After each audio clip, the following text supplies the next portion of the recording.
పశ్చిమ గోదావరి జిల్లా APSC group 1 group 2 లాంటి పోటీ పరీక్షలకు ప్రిపేర్ అయ్యే విద్యార్థులందరికీ రైజ్ ఇన్స్టిట్యూట్ భీమవరం నుంచి ఒక ఇంపార్టెంట్ అప్డేట్ ఇవ్వడం జరుగుతుంది ఈ వీడియో ద్వారా.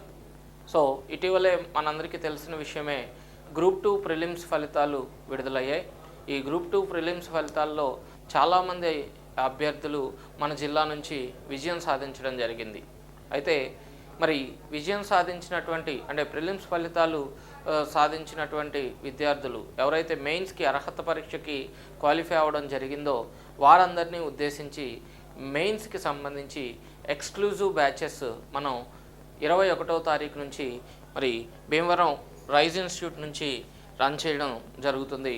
సో 21వ తారీఖు నుంచి గ్రూప్ 2 మెయిన్స్ ఎక్స్క్లూజివ్ బ్యాచ్ అనేది మనకి భీమవరం రైజ్ ఇన్స్టిట్యూట్లో ప్రారంభించడం జరుగుతుంది. సార్, మెయిన్స్కి ఎలా ప్రిపేర్ అవ్వాలి ఏంటి అనే డౌట్స్ ఉన్నటువంటి అభ్యర్థులు ఎవరైనా కూడా రేపటి రోజున అంటే 21వ తారీఖున స్టార్ట్ చేస్తున్నటువంటి బేసిక్ డెమో తరగతులు మీరు హాజరవ్వచ్చు. మరి మన ఇన్స్టిట్యూట్ నుంచి 95% స్టూడెంట్స్ ప్రిలిమ్స్ నుంచి మెయిన్స్కి క్వాలిఫై అవ్వడం జరిగింది, ఎలిజిబుల్ అవ్వడం జరిగింది. సో వారందరితో పాటు బయట విద్యార్థులకు కూడా అంటే జిల్లా వ్యాప్తంగా ఎవరైతే గ్రూప్ 2 ప్రిలిమ్స్ని క్లియర్ చేయడం జరిగిందో వాళ్ళందరినీ కూడా మెయిన్స్ ఇంటెన్సివ్ కోచింగ్ కొరకు రైజ్ ఇన్స్టిట్యూట్ ఆహ్వానిస్తుంది. మరి గ్రూప్ 2 మెయిన్స్ అంటే మనకు తెలిసినటువంటి విషయమే. గ్రూప్ 2 మెయిన్స్లో మనకి 2 పేపర్లు ఉన్నాయి. ఏపీఎస్సి గ్రూప్ 2 మెయిన్స్ నుంచి మనకి 2 పేపర్స్ ఇవ్వడం జరిగింది. సో ఏపీఎస్సి గ్రూప్ 2 మెయిన్స్ కనుక తీసుకుంటే మనకి పేపర్ 1 అలాగే పేపర్ 2 ఇవ్వడం జరిగింది. సో పేపర్ 1లో వచ్చేటప్పటికి మనకి ఏపీ హిస్టరీ అలాగే ఇండియన్ కాన్స్టిట్యూషన్,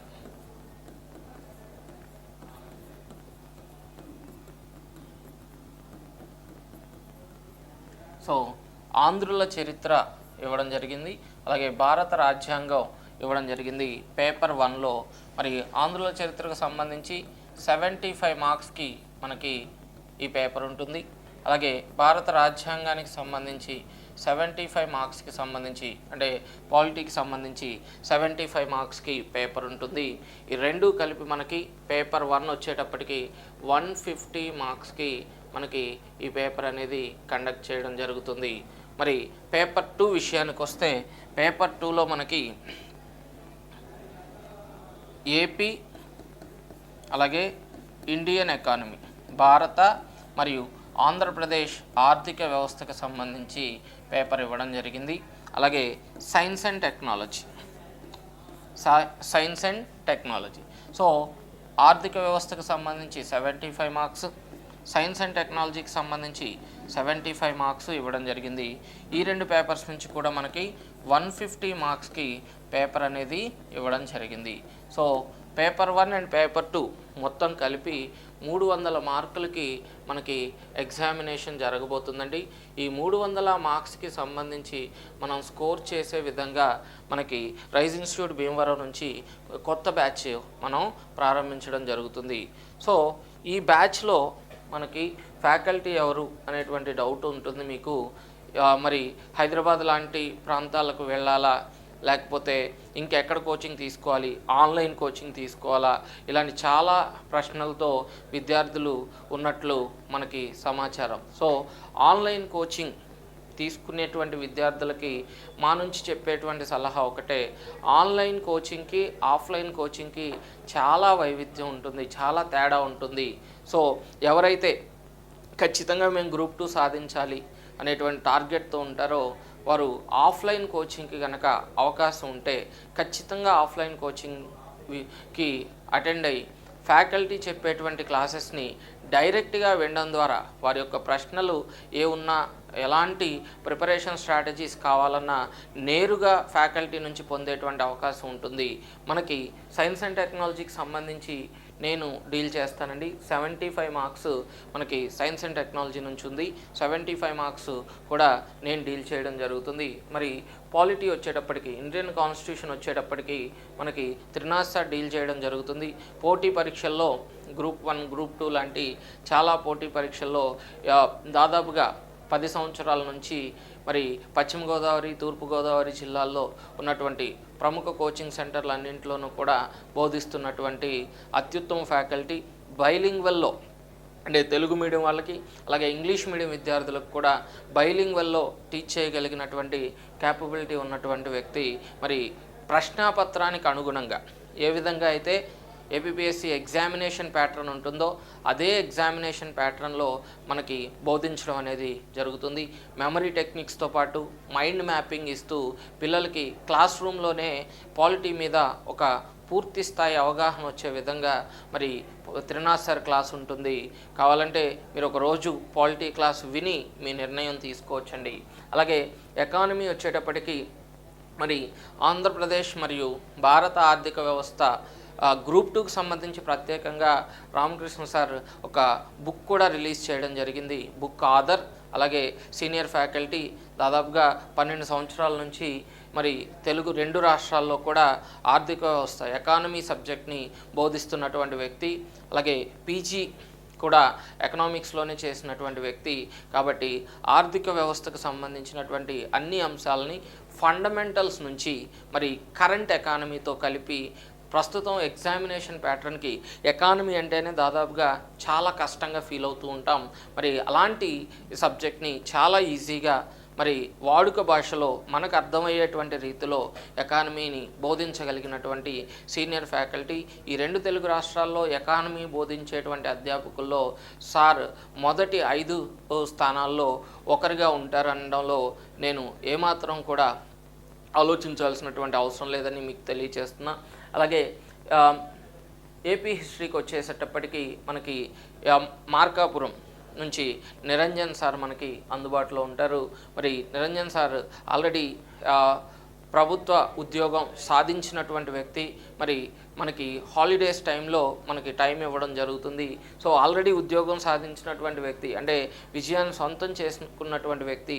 సో ఎగ్జామినేషన్కి ఏం కావాలి అనేటువంటి అవసరం, అలాగే ఆంధ్రప్రదేశ్ చరిత్రకు సంబంధించినటువంటి ప్రాథమిక అంశాలు పీజీ స్థాయి పుస్తకాల నుంచి మరి ప్రస్తుతం మార్కెట్లో వస్తున్నటువంటి వివిధ రకాల పబ్లికేషన్స్ దగ్గర నుంచి మూల గ్రంథాలన్నింటినీ కూడా పరిశీలించిన తర్వాతే సార్ నోట్స్ ఇవ్వడం జరుగుతుంది. కాబట్టి ప్రతి ప్రశ్నకి సంబంధించి మీరు ఎగ్జామినేషన్ ప్యాటర్న్లో టీచింగ్ చేయడం జరుగుతుంది. మరి మన దగ్గర ఖచ్చితంగా మార్నింగ్ 9 to 6 క్లాస్ అవర్స్ ఉంటాయండి.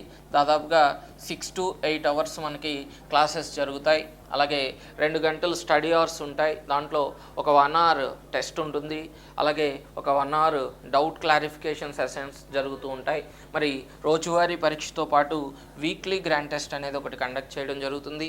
ఆ వారంలో ఏ సిలబస్ అయితే పూర్తవుతుందో ఆ సిలబస్ మొత్తం మీద కూడా ఒక వీక్ టెస్ట్ అనేది ఇవ్వడం జరుగుతుంది. అలాగే మాక్ టెస్ట్ కూడా కండక్ట్ చేయడం జరుగుతుంది. మరి 4 సబ్జెక్టులకి సంబంధించి సైన్స్ అండ్ టెక్నాలజీ కానీ, పాలిటీ కానీ, ఎకానమీ కానీ, ఏపీ హిస్టరీ కానీ క్లాస్ రూమ్ రన్నింగ్ నోట్స్తో పాటు ప్రింటెడ్ స్టడీ మెటీరియల్ అనేది మనం ఇవ్వడం జరుగుతుంది. మరి తెలుగు రాష్ట్రాల నుంచి, వివిధ జిల్లాల నుంచి ఎవరైనా విద్యార్థులు కనుక ఆసక్తి కనపరిచినట్లయితే, వారు భీమవరం రావడానికి ఇంట్రెస్ట్గా ఉన్నట్లయితే వారికి హాస్టల్ వసతి కూడా అబ్బాయిలకి అమ్మాయిలకి బాలబాలికలు ఇద్దరికీ కూడా వేరువేరుగా హాస్టల్ వసతి కల్పించడం జరుగుతుంది. మన ఇన్స్టిట్యూషన్ వచ్చి రైల్వే స్టేషన్ నియర్ బై ఉంటుంది, టౌన్ రైల్వే స్టేషన్ పక్కనే ఉంటుంది. కాబట్టి దూర ప్రాంతాల నుంచి వచ్చేటువంటి అభ్యర్థులు మరి ట్రైన్ కనెక్టివిటీ ఉంటుంది కాబట్టి ట్రైన్ ఫెసిలిటీని యూటిలైజ్ చేసుకోవచ్చు. అలాగే మనకి ఏపీపీఎస్సీకి సంబంధించి జరగబోతున్నటువంటి ఈ ఎగ్జామినేషన్ సిలబస్ని కూడా మనం మెన్షన్ చేయడం జరుగుతుంది. ఇక్కడ ఏపీపీఎస్సీ గ్రూప్ 2 మెయిన్స్ వచ్చేటప్పటికి పేపర్ 1 మనం ఇప్పుడే చెప్పాం 150 మార్కులకి ఉంటుంది. దాంట్లో social and cultural history of Andhra Pradesh, సామాజిక ఆంధ్రప్రదేశ్ చరిత్రకి సంబంధించినటువంటి అంశాలన్నీ కూడా మనకి ఈ 75 మార్క్స్లో ఇవ్వడం జరుగుతుంది. సో మొత్తం కూడా దాదాపు 5 టాపిక్స్ మనకి సిలబస్లో మెన్షన్ చేయడం జరిగిందండి. చూడండి 5 టాపిక్స్ మనకి ఏపీ హిస్టరీ నుంచి ఇవ్వడం జరిగింది. సో అలాగే సెక్షన్ బి వచ్చేటప్పటికి ఇండియన్ కాన్స్టిట్యూషన్ పాలిటీకి సంబంధించినటువంటి అంశాలు, దీనిలో కూడా 5 సబ్ టాపిక్స్ మనకి ఇవ్వడం జరిగింది. So nature of Indian constitution, structure and functions of Indian government, అలాగే distribution of legislative and executive powers, అలాగే సెంట్రల్ అండ్ స్టేట్ రిలేషన్స్, అలాగే సెంట్రలైజేషన్ అండ్ డీసెంట్రలైజేషన్కి సంబంధించి. సో ఈ సిలబస్ని ఏ సబ్జెక్ట్ ఉందో ఆ కన్సర్న్డ్ ఫ్యాకల్టీ ఎక్స్ప్లెయిన్ చేసినటువంటి వీడియోస్ని కూడా నేను మీకు త్వరలో అందుబాటులోనికి తీసుకొస్తాను. మరి నేను సైన్స్ అండ్ టెక్నాలజీ చెప్తాను కాబట్టి సైన్స్ అండ్ టెక్నాలజీకి సంబంధించి మనకి ప్రత్యేకంగా కూడా క్లాసెస్ ఉంటాయి. మరి only science and technology subject మాత్రమే కావాలి, మరి మేము కోచింగ్కి అక్కడి వరకు రాలేము అనుకున్నటువంటి విద్యార్థులకి లైవ్ సెషన్స్ నిర్వహించడం జరుగుతుందండి. లైవ్ క్లాసెస్ కూడా ఉంటాయి. సో ఎవరైతే దూర ప్రాంత విద్యార్థులు ఉన్నారో, క్లాసెస్ అటెండ్ అవ్వలేం ఆఫ్లైన్ మోడ్లో అనుకున్నటువంటి విద్యార్థులకి లైవ్ సెషన్స్ నిర్వహించడం జరుగుతుంది. మరి ఆఫ్లైన్ క్లాసెస్ కూడా ఉంటాయి. మరి సైన్స్ అండ్ టెక్నాలజీకి సంబంధించి చాలా కొత్త సబ్జెక్టు మనకి ఏపీఎస్సిలో అంతకుముందు కూడా సైన్స్ అండ్ టెక్నాలజీ ఉందండి. కానీ జనరల్ సైన్స్లో భాగంగా అలాగే కరెంట్ అఫైర్స్లో భాగంగా సైన్స్ అండ్ టెక్నాలజీ అడిగేవారు. కానీ ప్రస్తుతం మారుతున్నటువంటి ఈ గ్లోబలైజ్డ్ వరల్డ్లో, టెక్నాలజికల్ వరల్డ్లో మనకి ప్రతిదీ కూడా సాంకేతికతను అందిపుచ్చుకోవాల్సినటువంటి అవసరం ఉంది. కాబట్టి శాస్త్ర సాంకేతిక విజ్ఞానాల పట్ల భారతదేశంలోనూ అలాగే ఆంధ్రప్రదేశ్ రాష్ట్రంలోనూ ప్రపంచవ్యాప్తంగా మారుతున్న వివిధ రకాల సాంకేతికతలు, అలాగే వస్తున్నటువంటి మార్పులు, తద్వారా సామాజిక ఆర్థిక ప్రగతి వైపు శాస్త్ర సాంకేతిక రంగాల యొక్క కృషి ఏ విధంగా ఉంది, అలాగే వాటి వలన వస్తున్నటువంటి నష్టాలు ఏంటి, అలాగే లాభాలు ఏంటి, ఇలాంటి ప్రతి అంశాన్ని కూలంకషంగా విద్యార్థి ఎవరైతే రేపు సామాజికంగా గ్రామీణ ప్రాంతాల్లోనూ పట్టణ ప్రాంతాల్లోనూ నేరుగా ప్రజలకి సేవ చేసేటువంటి ఈ గ్రూప్ 2 స్థాయి లాంటి ఉద్యోగాలు చేయాలనుకుంటున్నారో వారందరికీ కూడా శాస్త్ర సాంకేతిక రంగాల పట్ల అవగాహన ఉండాలి అనేటువంటి ఉద్దేశంతో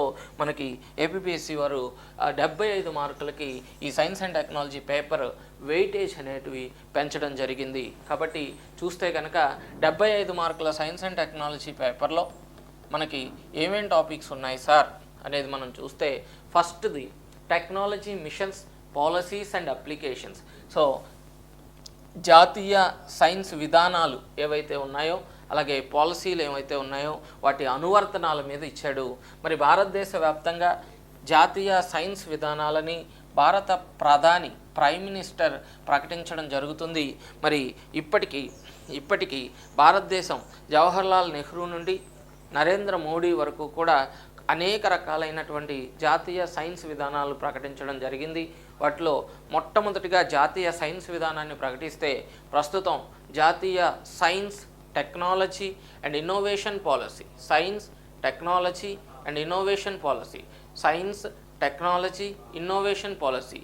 సో ప్రజెంట్ మనం ప్రకటించినటువంటి, అంటే ముసాయిదా మాత్రమే విడుదల చేసినటువంటి 2020లో విడుదల చేసినటువంటి STIP science technology and innovation policy మనకి ఇవ్వడం జరిగింది. So recent science technology and innovation పాలసీని మనకి సిలబస్లో మెన్షన్ చేయడం జరిగింది. కాబట్టి దాని యొక్క లక్ష్యాలు ఏంటి, ఉద్దేశాలు ఏంటి, టార్గెట్స్ ఎంతవరకు పెట్టుకున్నాం, ఏం సాధించాం, మునుపటి పాలసీలో ఉన్నటువంటి డ్రాబ్యాక్స్ ఏంటి, వాటిని ఈ పాలసీ ద్వారా మనం ఎలా ఓవర్కమ్ చేయాలనుకుంటున్నాం, అలాగే ఇప్పటి వరకు ప్రకటించిన ప్రతి పాలసీని కంపేర్ చేస్తూ మనం ఇక్కడ చదవాల్సినటువంటి అవసరం ఉంది. అలాగే national strategies and machines. So దీర్ఘకాలిక ప్రయోజనాల కోసం భారతదేశం అనుసరిస్తున్నటువంటి జాతీయ విధానాలు ఏమున్నాయి, అలాగే మిషన్స్ ఏమున్నాయి, ఏ మిషన్స్ని ప్రకటించింది అనేది మనం ఈ పాలసీస్ నుంచి నేర్చుకోవాల్సినటువంటి అవసరం ఉంది. అలాగే ఎమర్జింగ్ టెక్నాలజీ ఫ్రాంటియర్స్, మరి ఆధునిక ప్రపంచంలో నూతన పోకడలకు సంబంధించి ఎలాంటి సాంకేతికతలు వచ్చాయి. ఉదాహరణకు ఆర్టిఫిషియల్ ఇంటెలిజెన్స్, ప్రస్తుతం కృత్రిమ మేధస్సు అనున్నది ప్రపంచవ్యాప్తంగా చర్చనీయాంశమైనటువంటి అంశంగా ఉంది. మరి కృత్రిమ మేధస్సు ద్వారా అనేక రకాలైనటువంటి అప్లికేషన్స్ తయారు చేయబడుతున్నాయి.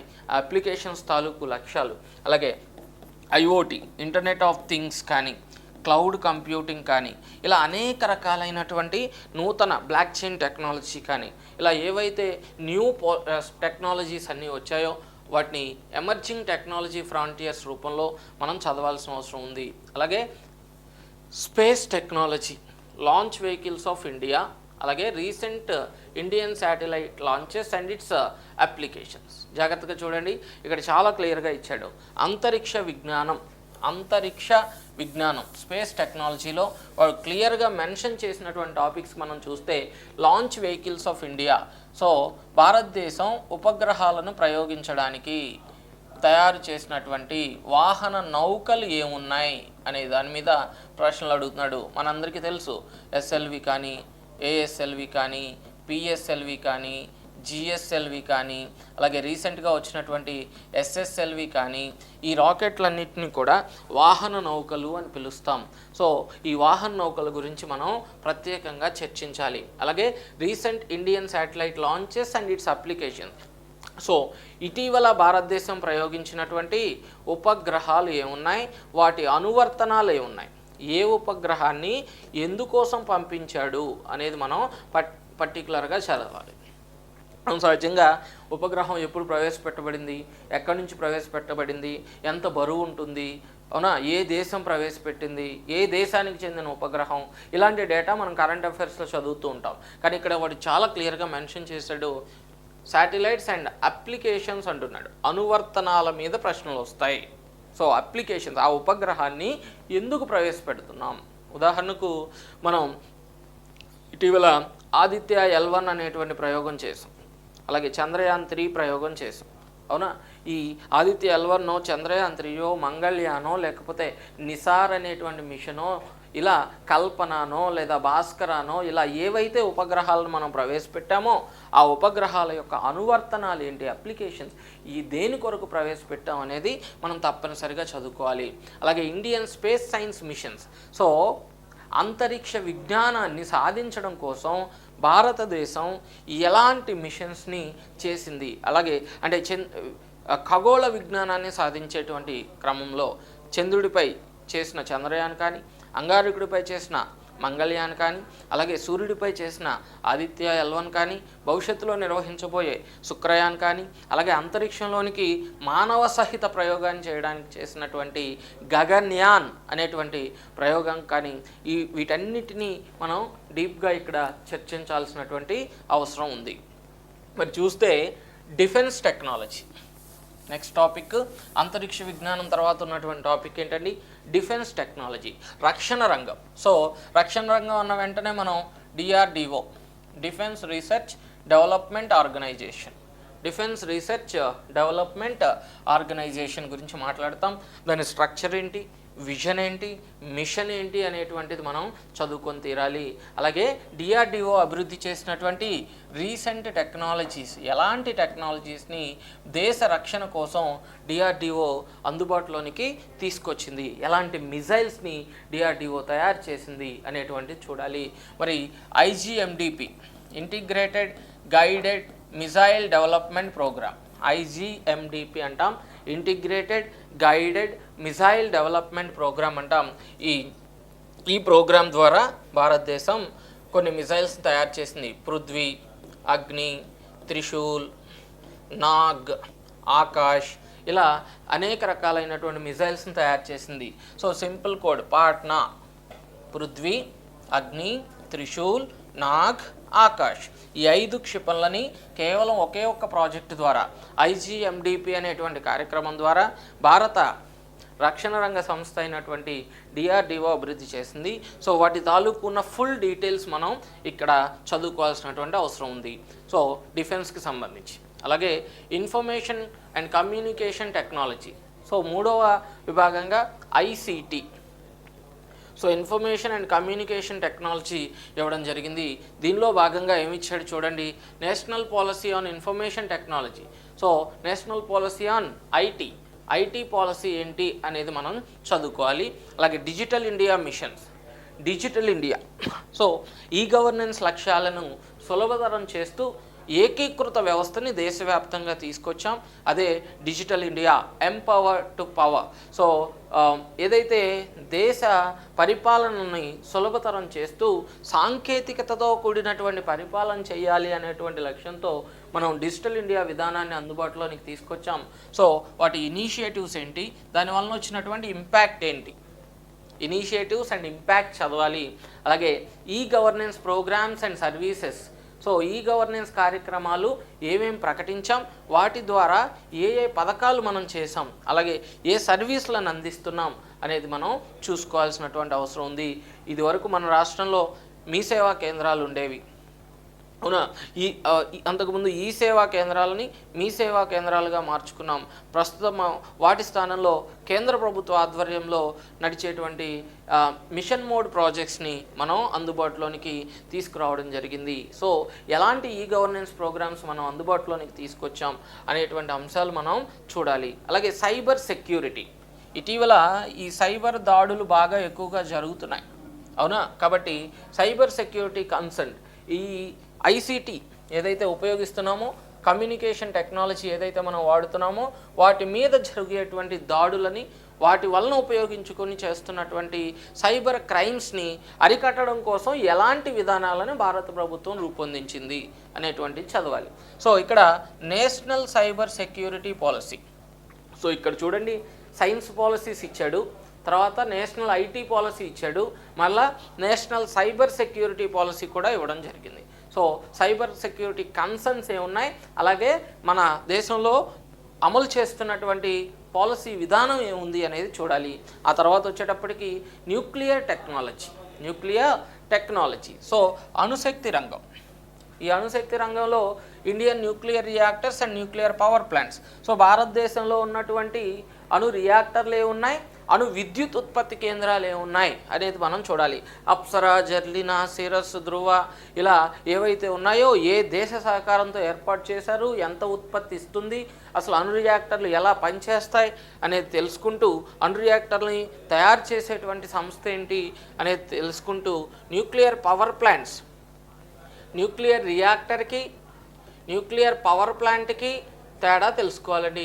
మరి న్యూక్లియర్ పవర్ ప్లాంట్ వచ్చేటప్పటికి మన దేశంలో ఏమున్నాయి sir? Nuclear power plant Tarapur కానీ, కైగా కానీ, కాక్రపరా కానీ, కోడంకలం కానీ, కల్పకం కానీ, అలాగే నరోరా కానీ, అలాగే రావత్ బటా కానీ, అవునా.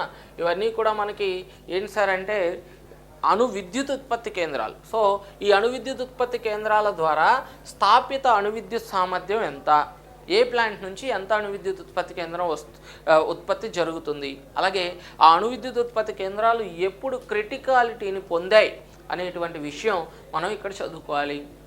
అలాగే applications of radio isotopes. So ఐసోటోపులు, వాటిలో కూడా రేడియో ఐసోటోపుల యొక్క అనువర్తనాలు ఏంటి, కార్బన్ ఐసోటోప్ని ఎక్కడ వాడతాం, యురేనియం ఐసోటోప్ని ఎక్కడ వాడతాం, సోడియం ఐసోటోప్ని ఎక్కడ వాడతాం, అవునా. అలాగే రేడియం ఐసోటోప్ని ఎక్కడ వాడతాం, ఇలాంటి ఐసోటోపుల యొక్క ఉపయోగాలు చూడాలి. అలాగే India's nuclear programme. So Pokhran టెస్ట్లు ఏవైతే ఉన్నాయో, స్మైలింగ్ బుద్ధ, ఆపరేషన్ శక్తి, ఇలాంటి ప్రోగ్రామ్స్ అన్నిటినీ కూడా మనం ఫస్ట్ యూనిట్లో చూడాలి. సో ఈ ఫస్ట్ యూనిట్ మనం చూసుకుంటే కనుక మొత్తం కూడా టెక్నాలజీ ఆస్పెక్ట్స్తో నిండిపోయిందండి. సో ఫస్ట్ యూనిట్లో పాలసీస్ ఇచ్చాడు, అలాగే స్పేస్ టెక్నాలజీ ఇచ్చాడు, అలాగే డిఫెన్స్ టెక్నాలజీ ఇచ్చాడు, ఐసిటి ఇచ్చాడు, అలాగే న్యూక్లియర్ టెక్నాలజీ ఇచ్చాడు. ఇవి మొత్తం కలిపి ఫస్ట్ యూనిట్లో ఇవ్వడం జరిగింది. మరి రెండో యూనిట్ తీసుకున్నట్లయితే ఎనర్జీ మేనేజ్మెంట్, శక్తి నిర్వహణ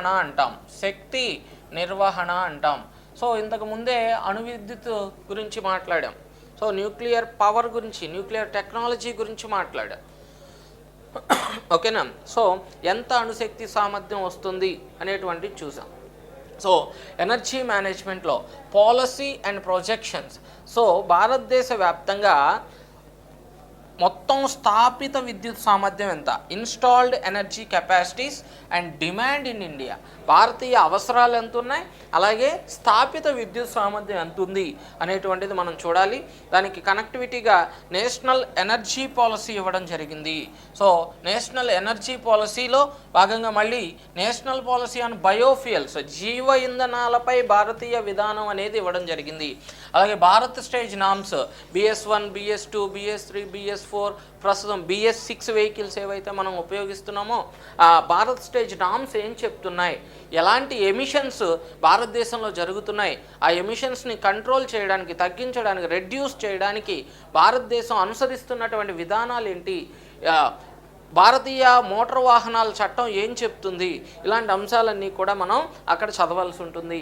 అలాగే non renewable and renewable energy, so సాంప్రదాయేతర శక్తి వనరులు, పునరుత్పత్తి చేయదగినవి, పునరుత్పత్తి చేయలేనటువంటి శక్తి వనరులకు సంబంధించి మనకి ఇక్కడ మెన్షన్ చేయడం జరిగింది.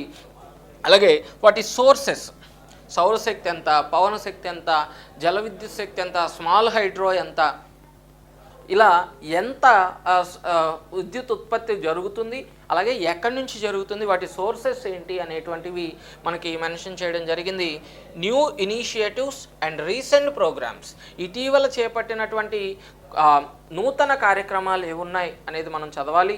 స్కీమ్స్, ఎలాంటి పథకాలు ఇంప్లిమెంట్ చేయడం జరిగింది. అలాగే achievements in India's renewable energy sector, so పునరుత్పత్తి చేయదగినటువంటి రంగంలో ముఖ్యంగా నేషనల్ గ్రీన్ హైడ్రోజన్ మిషన్ కానీ, సోలార్ రూఫ్ టాప్ స్కీమ్ కానీ ఏవైతే ఉన్నాయో, ఇలా ప్రతి స్కీమ్ కూడా రెన్యూబుల్ ఎనర్జీ సెక్టార్లో కొన్ని సత్ఫలితాలను ఇవ్వడం జరిగింది. సో ఎలాంటి సత్ఫలితాలను అది ఇచ్చింది అనేటువంటిది మనం ఇక్కడ చదువుకొని తీరాలి.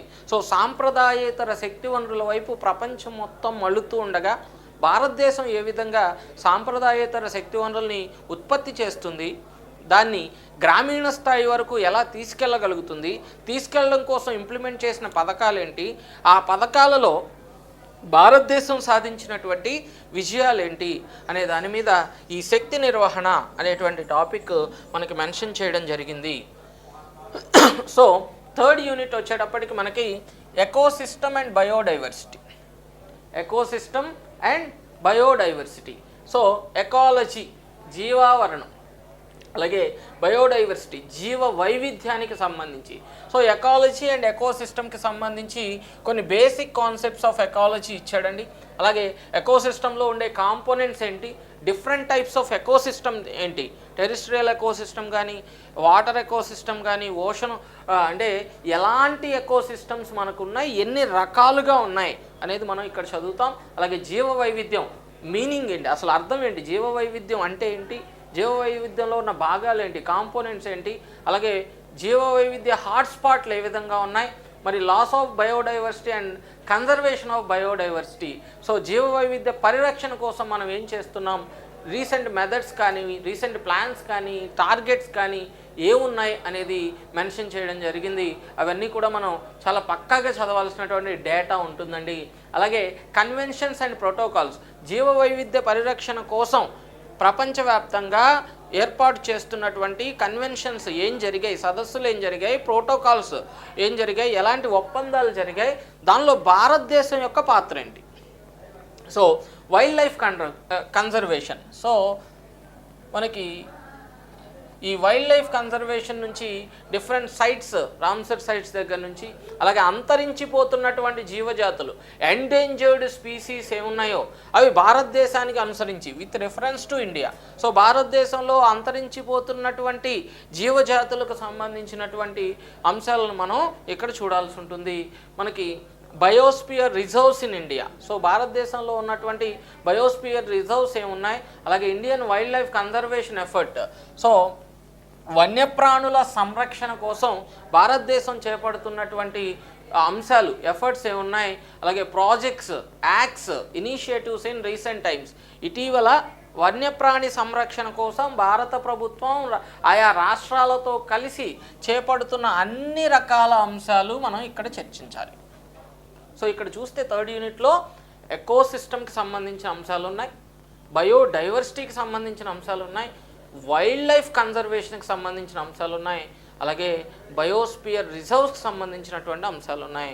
ఈ మూడు కూడా మొత్తం కూడా ఎకోసిస్టమ్ ఎకాలజీ మనకి థర్డ్ యూనిట్లో మెన్షన్ చేయడం జరిగింది. ఇంకా ఫోర్త్ యూనిట్కి వచ్చేటప్పటికి waste management and pollution control, వ్యర్థాల నిర్వహణ, waste management and pollution control, కాలుష్య నివారణ లేదా కాలుష్యాన్ని తగ్గించుకునే ప్రయత్నం చేయడం.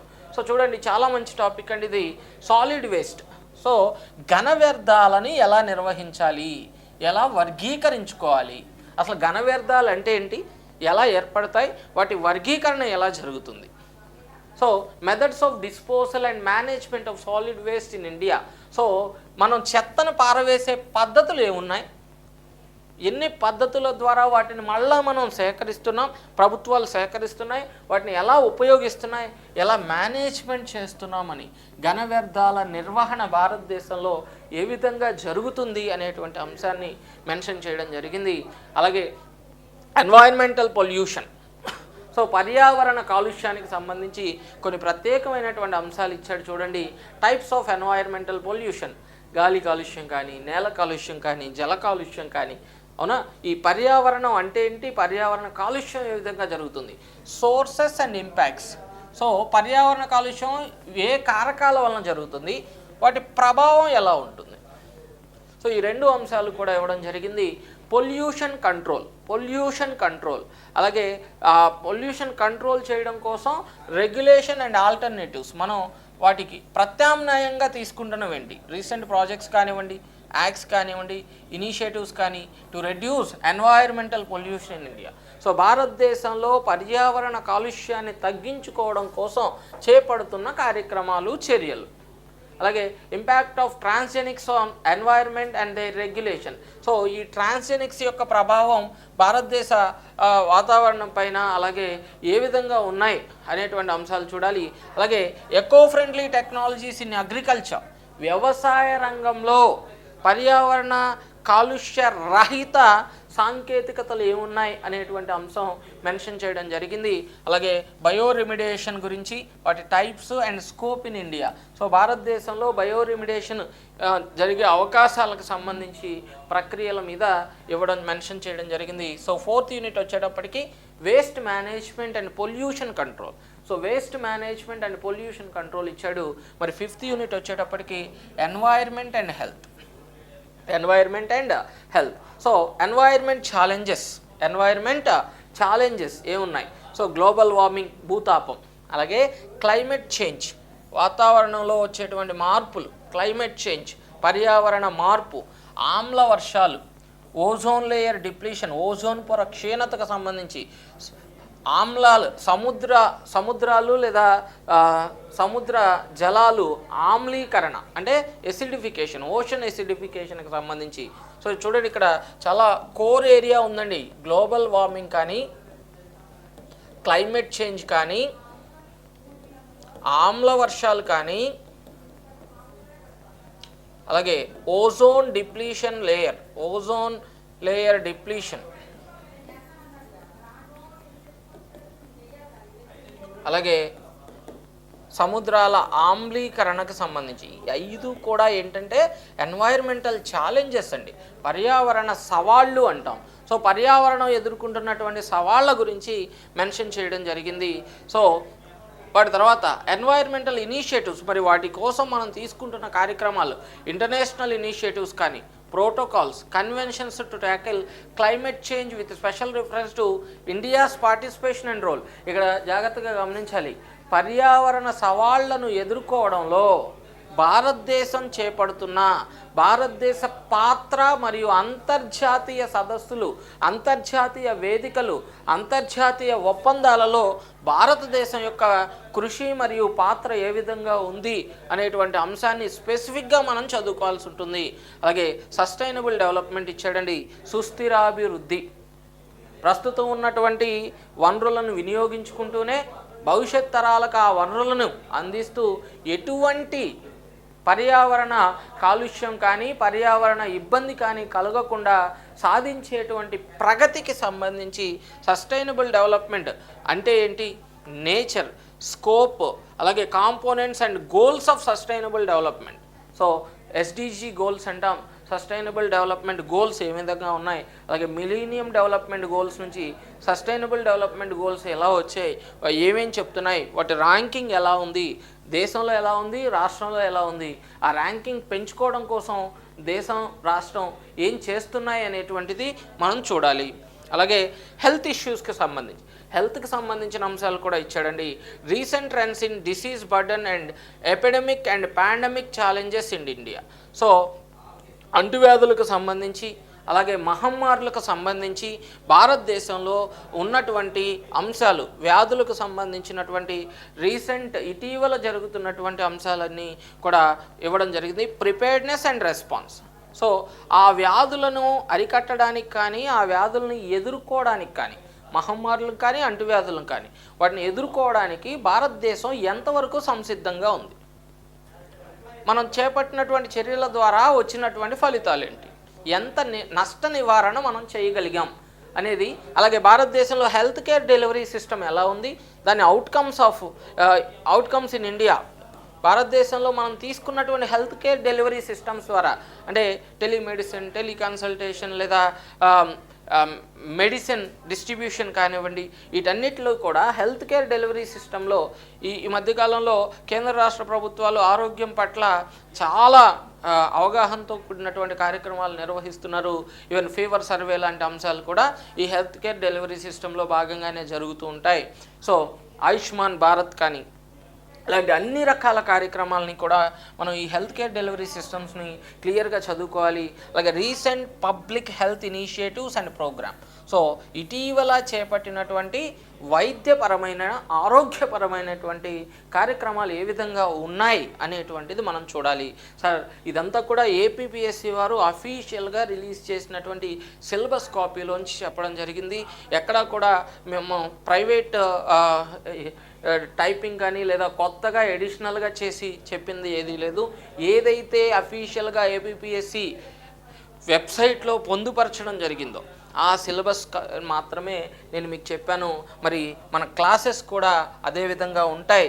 సో ఎవరైతే ఏపీపీఎస్సీకి సంబంధించి గ్రూప్ 2 మెయిన్స్ని టార్గెట్గా చేసుకుంటారో వారు మరి కోచింగ్ కనుక తీసుకోవాలి అనుకుంటే కనుక మరి ఇక్కడ ఉన్నటువంటి నెంబర్లకి 9494797843 కానీ లేదా 9603847897కి వాట్సాప్ ద్వారా కానీ మీ డౌట్స్ కానీ ఎలాంటి డౌట్స్ ఉన్నా, ఎలాంటి క్లారిఫికేషన్ కావాలన్నా కూడా ఈ నెంబర్ల ద్వారా సంప్రదించవచ్చండి.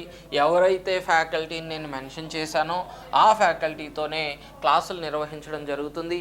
డైలీ టెస్ట్, వీక్లీ టెస్ట్, మాక్ టెస్ట్లు అనేవి ఖచ్చితంగా జరుగుతాయి. సో 21వ తారీఖు నుంచి నూతన బ్యాచ్ ప్రారంభమవుతుంది. 24వ తారీఖు వరకు కూడా ప్రతి సబ్జెక్టుకి సంబంధించినటువంటి అంశాలన్నీ కూడా జరుగుతాయి. సో 24 వరకు కూడా మీరు ఎప్పుడంటే అప్పుడు వచ్చి ఒక 2 లేదా 3 రోజులు ఫ్రీగా క్లాసెస్ విని అసలు అక్కడ ఏం జరుగుతుంది ఏంటి అనేది తెలుసుకొని, మేము ఇక్కడ చెప్పింది అక్కడ జరుగుతుంది ఒకటేనా కాదా అనేది తెలుసుకొని తరువాత మీరు అడ్మిషన్ తీసుకోవాలని, ఏపీపీఎస్సీ గ్రూప్ 2 మెయిన్స్లో మీరందరూ కూడా విజయం సాధించాలని మనస్ఫూర్తిగా కోరుకుంటూ, మీ అందరికీ కూడా ఎవరైతే గ్రూప్ 2 జాబ్ సాధించడమే లక్ష్యంగా ప్రిపేర్ అవుతున్నారో మీరందరూ కూడా త్వరగా లక్ష్యాన్ని చేరుకోవాలని, ఆ లక్ష్యాన్ని చేరుకోవడానికి మా వంతు కృషి మేము చేస్తామని, మీ విజయమే మా ప్రణాళికగా రైజ్ ఇన్స్టిట్యూట్ మీకు 21 ఏప్రిల్ నుంచి గ్రూప్ 2 మెయిన్స్ ఇంటెన్సివ్ కోచింగ్ ప్రారంభిస్తున్నాం. ధన్యవాదాలు.